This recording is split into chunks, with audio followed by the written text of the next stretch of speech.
E quero agradecer a Deus pela oportunidade de estarmos aqui em nossa comunhão, neste propósito aqui, está ungindo aqui toda a casa, não é verdade? Que há um bom tempo a nossa irmã, Dona Sônia, tem colocado aí nas mãos do Senhor. Seu filho é evangélico? Não, mas ela crê em Deus que serve. Então, se ela chamou os irmãos para vir aqui orar, é porque ela tem convicção de que algo vai ser feito, que Deus vai fazer algo. Então, nós cremos assim. Eu sou da Batista de Deus. Batista de Deus. Batista de Deus. Jadiel São Paulo. Jadiel. Joel, você lembra Joel? Joel só saiu de lá. Tem uma irmã lá. Aí eu deixei de ir. Tem uma irmã lá, que a igreja é grande, né? Mas tem uma irmã lá, que ela é da comissão de lá do grupo de mulheres, irmã Esmeralda. Faz tempo que eu não vou lá. Eu gostava muito da pregação do pastor Joelson e da irmã Cláudia. Você conhece a irmã Cláudia, né? Já ouvi falar. Ela está em Cavaleiro. E a menina. Aí o pastor vai sair, aí eu fiquei assim, né? Desgostada, eu disse, não, vou dar um tempo, aí estou mais outra. Irmão, o segredo o importante é não deixar os caminhos do Senhor. Com certeza. Poxa, nós iremos encontrar problemas, defeitos nas igrejas, porque é composto de homens, seres humanos que falham. Tem falha, tem defeito, ninguém aqui é perfeito. O único que veio na terra, que colocou os pés nessa terra perfeito foi Jesus. Foi Jesus. E assim mesmo ainda mataram e foi crucificado, né? Por que mataram? Porque não aceitavam a verdade, não aceitavam a realidade, não aceitavam o que ele passava, o que ele transmitia. As pessoas queriam do jeito delas, e não é assim. Se o nosso Senhor ensina de uma forma, eu tenho que seguir os preceitos, o caminho dele, os mandamentos dele, entendeu? Mas nós estamos gratos a Deus porque os antigos, os profetas, os discípulos de Jesus andavam com Jesus. Os discípulos de Jesus comiam na mesa com Jesus, bebiam com Jesus, dormiam com Jesus. E muitos deles falharam. O próprio Judas Iscariotes, não foi ele traiu Jesus? O próprio Pedro negou três vezes. E a gente não viu Jesus, só ouviu falar desde lá de trás até hoje. Você lembra de uma passagem que tem que um soldado que não era nem do grupo de Jesus, teve tanta fé que disse que não precisava Jesus ir lá, que o filho Centurião. Isso! Que Divanildo sempre prega. Ele teve mais fé do que os que estavam com Jesus. De Cafarnaum, né? Centurião de Cafarnaum. Ele disse, Senhor, meu criado já é doente, enfermo lá em casa. Isso. Aí Jesus disse, eu vou lá curar ele. Não sou digno não que você vá debaixo do meu teto, não. O que ele quis dizer? É muita coisa errada, muito negócio que não é lícito do Senhor chegar lá e entrar, porque é coisas horrendas. Então, basta só uma palavra. Aí o que foi que ele fez? Vai, a tua fé te salvou. E o próprio Jesus disse, Carlinhos, nunca vi tanta fé em todo Israel como esse centurião. Nem os que estavam com ele. Justamente. Não tinha fé que ele. Tanta fé como aquele centurião. Então, quando o centurião chegou lá na casa, o criado dele estava sã, curado. Amém? Não existe melhor do que a fé, de acreditar. Eu vou trazer um versículo aqui que fala justamente sobre isso, porque é justamente o que ela está querendo.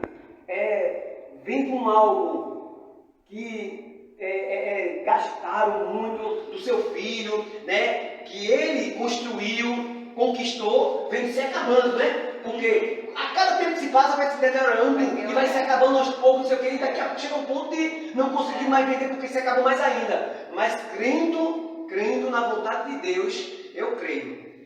Não sou eu, não é Carlinhos, não são vocês. É a vontade do Senhor. E a vontade dele é boa, perfeita e agradável. O que ele quiser, agradeça. Entendeu? Vamos louvar o hino da harpa cristã? Eu sei que vocês estão sem harpa aí, não tem harpa. Eu trouxe só no celular, entendeu? Mas a gente louva aqui chuvas de graça. Conhece chuvas de graça? Vamos lá, vamos no início? Assim, ó.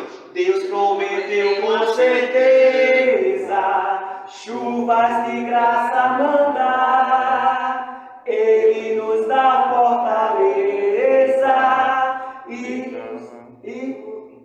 ricas bênçãos. Sem praga, assim, chuvas de graça, chuvas pedimos. pedimos, Senhor, manda-nos chuvas constantes, chuvas do Consolador. Aí a gente para aí e vai para o hino 545, chuva de graça é o primeiro da árvore. E agora a gente vai para o hino 545, que é Porque Ele Vive, conhece também, né?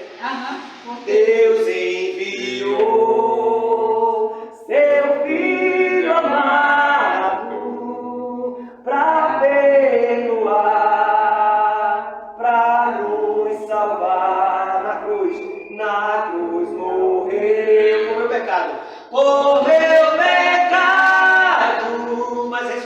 mas ressurgiu e vivo com o Pai está. Agora, porque Ele vive, posso crer no amanhã, porque Ele vive, temor não há, mas eu sei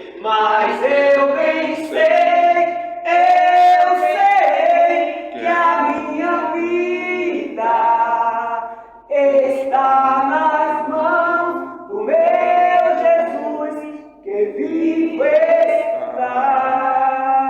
Evangelho de Lucas, capítulo 23, a partir ali do versículo 24, levam ele, conduzem ele até um lugar chamado Gólgota, a caveira, para ser crucificado. Chegando lá, né, ele está no meio ali na cruz e tinha um do lado direito e outro do lado esquerdo. Aí um dos malfeitores começava a questionar, começava a murmurar: se tu és o Cristo, salva-te a nós também, se tu és o Filho de Deus. E Jesus lá calado, só refletindo. Então o outro malfeitor disse: Senhor, aí olha para o malfeitor que reclamou, que questionou, e disse: olha, cala tua boca. Porque esse aí nenhum mal fez. Ele é inocente, ele está aqui por muitos, por todos. Essa cruz que ele está aqui sendo crucificado para nós. E tu fica aí reclamando, murmurando, cara, tua boca não sabe de nada. Aí ele olhou para Jesus e disse: Senhor, me reconheceu, né? Lembra-te de mim quando entrar no teu reino. Aí Jesus olha para ele assim: hoje estarás comigo. Hoje mesmo estarás comigo no paraíso. Aquele homem foi por ser de Abraão. Aquele homem foi salvo. Não importava o que ele fez na vida dele. Se ele matou, se ele se prostituiu, se ele estupou, o que ele deixou de fazer, naquele momento ali, Deus perdoou os pecados dele e ele foi salvo. Por quê? Porque ele reconheceu que Jesus não merecia aquilo. E que ele sim. Mas também Jesus olhou e disse: poxa, verdadeiramente, eu vi que houve arrependimento da tua parte. Ele não fala ali. Jesus estava tão debilitado ali que não estava com forças para falar, mas ele ainda disse: hoje mesmo estarás comigo no paraíso. Então, aquilo ali selou aquele malfeitor que reconheceu com Jesus. Foi para o paraíso. Mas, falando de fé, sobre isso aqui, sobre essa casa, lá em Hebreus capítulo 11, e o versículo 1 vai dizer assim: ora, sem fé, a fé é o firme fundamento das coisas que se esperam. Tipo, se eu tenho fé, eu aguardo, eu espero com convicção que sei que vai acontecer. Quem espera sempre alcança. Pronto. Aí diz aqui, ainda mesmo no versículo, olha: ora, a fé é o firme fundamento das coisas que se esperam e a prova das coisas que não se vê. Poxa, não é fácil não você não ver a coisa acontecendo, não ver o milagre acontecendo e obter a fé, dizendo: não aconteceu, mas pelos olhos da fé eu creio no milagre. Esse versículo traz isso, nos inspira isso, nos mostra essa pura verdade que a fé é o firme fundamento das coisas que se esperam. Eu espero naquilo que ainda não aconteceu, mas pela fé vai acontecer, né? E a prova das coisas que não se vê. Eu não estou vendo, mas estou crendo. Aí o versículo 2 diz assim: porque por ela os antigos alcançaram testemunho. Pela fé, os antigos lá de trás Velho Testamento, desde Gênesis, os antigos, alcançaram o testemunho através da fé. Crendo. Então chegou, aconteceu. Não é verdade? Aí diz aqui, ó, o terceiro. Pela fé, entendemos que os mundos, pela palavra de Deus, foram criados, de maneira que aquilo que se vê não foi feito do que é aparente. Não é verdade? Não foi porque viu aquilo, não foi daquele jeito. Viu daquele jeito, mas não era daquele jeito. Entendeu? Que diz aqui, aquilo que se vê não foi feito do que é aparente. Aí eu vou para o último versículo que chega aqui, ó. Ora, o versículo 6. Sem fé é impossível agradar. Sem fé é impossível agradar-lhe. Agradar-lhe quem? Agradar a Deus. Então, se eu digo de lábios para fora que eu tenho fé e o coração está duvidoso, pode ter certeza que não vai acontecer. Para acontecer, você tem que crer e o coração tem que estar... Acelerar bastante. O coração, ele tem que estar concordando com o seu lado, tipo, eu tenho fé, e o coração dizer, eu também tenho fé. Está saindo, verdadeiramente está saindo de dentro para fora para eu falar. Não é só dos lábios para fora. Porque muitas pessoas se decepcionam porque fala da boca para fora, mas o coração não está crendo daquele jeito. Entendeu?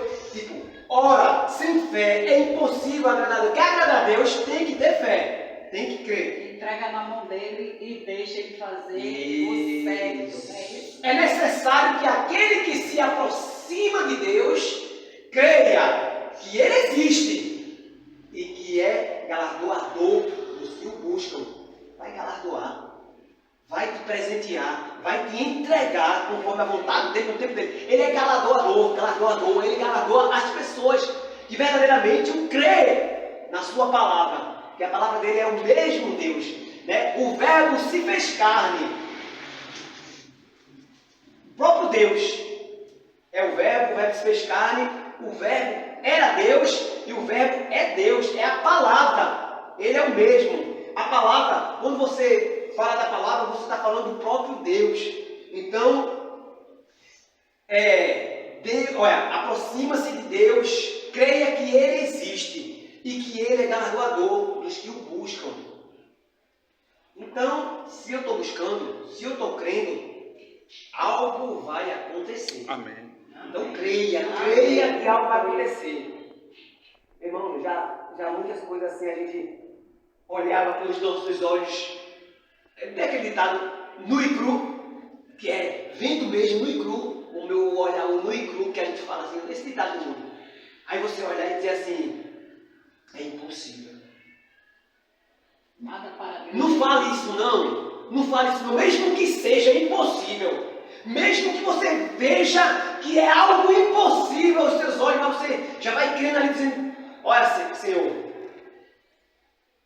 o que foi que Jesus disse para Marta, quando Lázaro foi morto, seu irmão? Ele disse assim, se creres, verás a glória de Deus. Ou se creres, se você crer, você vai ver a glória de Deus. Então creia. Eu vim hoje aqui, hoje foi o momento. Pode até ter passado 6 meses, 1 ano e meio, mas o tempo foi hoje, o dia foi hoje, Deus escolheu esse dia. Porque o homem vai das coisas e a gente não sabe de o nada. homem faz muitos planos. Aí meu filho sofistado. Mãe, a casa está toda suja, eu não fui limpar a casa. Tá preocupado? Estou bebendo, que empecilho para eu não ver. Eu disse, mas eu vou. Você fica aí que eu vou. E não vim, graças a Deus. Vou fazer agora essa oração aqui, e em seguida a gente vai fazer aquela oração como você fez, que você já ungiu, só falta só entregar em oração. Mas essa oração aqui eu vou fazer por nós aqui, depois dessa reflexão aqui, dizendo para você que não deixe de crer, creia no milagre. Eu não sei qual o grau de situação, qual a situação que você se encontra, qual o problema, não sei. Todos nós temos problemas, mas cada um tem um problema com um grau diferente, cada um tem um fardo com pesos e medidas diferentes. O meu peso, o meu fardo com peso e medidas diferentes é diferente do dela, do dele, do de Carlos Alcântara, da irmã aqui. Então, todos esses pesos, né? esses fardos com peso e medida diferente, para cada um de nós tem diferença. Mas para Deus não pesa nada. Nada é impossível para Deus. Tudo é possível ao que crê. Amém? Então creia tão somente. Creia tão somente. Vamos orar. Senhor, nosso Deus, nosso Pai. Não foi em vão, Senhor, chegar aqui nesta tarde, esse feriado. Tu sabe todas as coisas, assim como foi falado aqui, meu Pai. Pode ter passado 6 meses, um ano e meio, não importa. O tempo, Senhor, quem determina é o Senhor, não é o homem. A gente planeja tantas coisas perante um ano e muitas das vezes tu muda o quadro. A gente planeja uma mensagem, muitas das vezes o teu Santo Espírito muda a mensagem. A gente planeja tantas coisas e no final tu faz conforme a tua vontade. Então, nós temos que agradecer pela oportunidade, Deus. Muito obrigado, Senhor, por cada vida aqui, a vida da nossa irmã que nos trouxe aqui para estar aqui orando. Muito obrigado pela irmã Kedman, seu esposo. Meu Deus, obrigado pela vida de Carlinhos Alcântara, que também se disponibiliza, mesmo com o seu tempo limitado, cuidando da sua vovó. Mas nós agradecemos por este momento, essa oportunidade, por ele se disponibilizar. Senhor, cuida da vida de cada um que está aqui. Cuida dos seus familiares, dos seus parentes. Faz conforme a tua vontade, teu querer, Senhor. Que todo mal caia por terra em nome de ti, Senhor. Eu te peço também, Senhor, pela minha vida, Senhor. Sou falho, sou pó, sou cinza. De vez em quando a gente dá uns deslizes, mas a tua graça nos basta, Senhor. Como tu falaste para o próprio apóstolo Paulo. Paulo, a minha graça te basta. O meu poder se aperfeiçoa na fraqueza. Então, muitas das vezes, quando achamos que estamos fracos, aí é que estamos fortes para combater, para lutar, para ir ao encontro das lutas, das guerras, das adversidades, das tribulações, mas sabemos que nós, quando vamos a essas coisas, vamos em nome de ti, assim como o próprio rei Davi foi. Eu vou até a ti, ó gigante, em nome do Senhor Jesus. E assim o gigante foi derrubado, foi derrotado, porque Davi, o rei Davi, confiou tão somente em ti, e nós também confiamos em ti. Então vai ao encontro, faz a tua vontade e o teu querer. É isso que eu te peço, Senhor. Já te agradeço. Em nome de Jesus. Amém.